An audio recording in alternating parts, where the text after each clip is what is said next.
আজকের এই বিশ্লেষণে আমরা কার্ল ইয়ুংয়ের মনস্তাত্ত্বিক ফ্রেমওয়ার্কের উপর ভিত্তি করে পোকি ফ্যাক্টের একটি অত্যন্ত নিরাশাবাদী বা বলা যায় সিনিক্যাল দৃষ্টিকোণ নিয়ে আলোচনা করব। সম্পর্কের ডাইনামিক্স বা গতিশীলতার পেছনে আসলে কী ধরনের মনস্তাত্ত্বিক খেলা চলে সেটাই এই টেক্সটে তুলে ধরা হয়েছে। তো চলুন কোনোরকম ভূমিকা ছাড়াই সরাসরি মূল আলোচনায় ঢুকে পড়া যাক এবং দেখি সম্পর্কের নেপথ্যে থাকা এই দাবিগুলো আসলে কী। এই বিষয়টার সবচেয়ে কৌতূহলোদ্দীপক দিকটি হল এর মূল ভিত্তি, যেখানে কার্ল ইয়ুংয়ের সে বিখ্যাত কনসেপ্টটি ব্যবহার করা হয়েছে। কনসেপ্টটি হল আমাদের সবারই দুটো সত্তা থাকে, একটি হল সবার সামনে তুলে ধরার মতো সর্বজনীন মুখোশ, আর অন্যটি একেবারে লুক্কায়িত।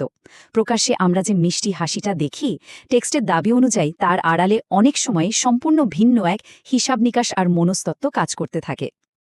আজকের এই আলোচনায় আমরা যে বিষয়গুলো কভার করতে যাচ্ছি তা হল ১.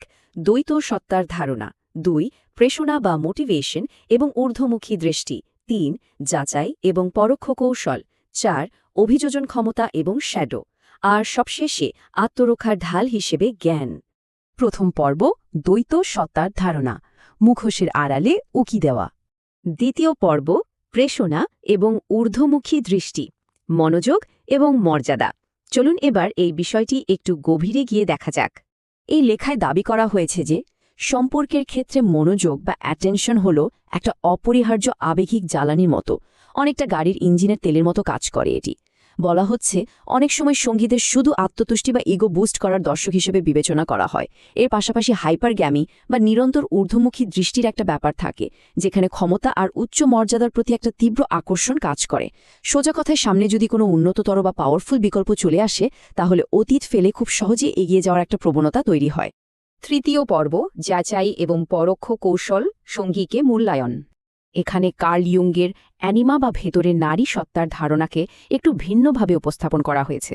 টেক্সটের দাবি হল এই সত্তাকে ব্যবহার করে প্রতিনিয়ত সঙ্গীর মানসিক শক্তি আর স্থিরতা পরীক্ষা করা হয়।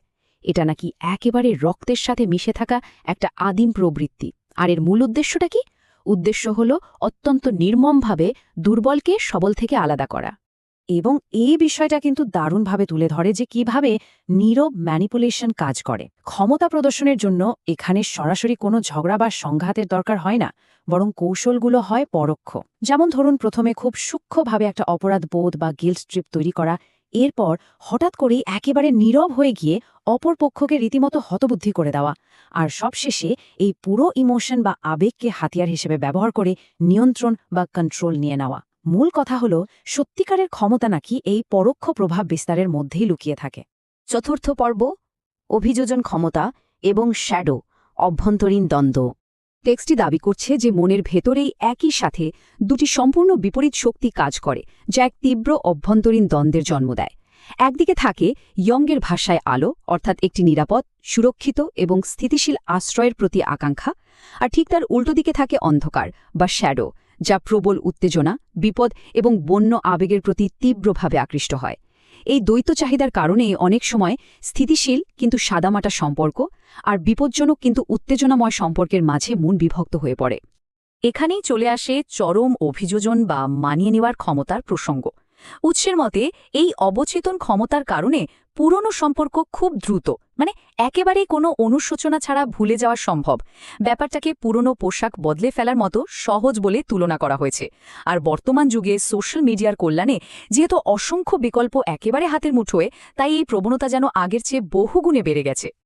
ইয়ংয়ের শ্যাডো বা ছায়া সত্তাকে এই লেখায় অত্যন্ত গোপন, স্বার্থপর এবং নির্মম একটি দিক হিসেবে সংজ্ঞায়িত করা হয়েছে।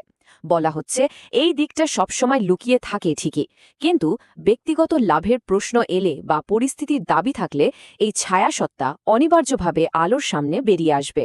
আর তখন নিজের প্রয়োজনে অতীতকে বিসর্জন দিতে এটি এতটুকুও কুণ্ঠাবোধ করে না। পঞ্চম এবং শেষ পর্ব, আত্মরক্ষার ঢাল হিসেবে জ্ঞান, আত্মসংরক্ষণ।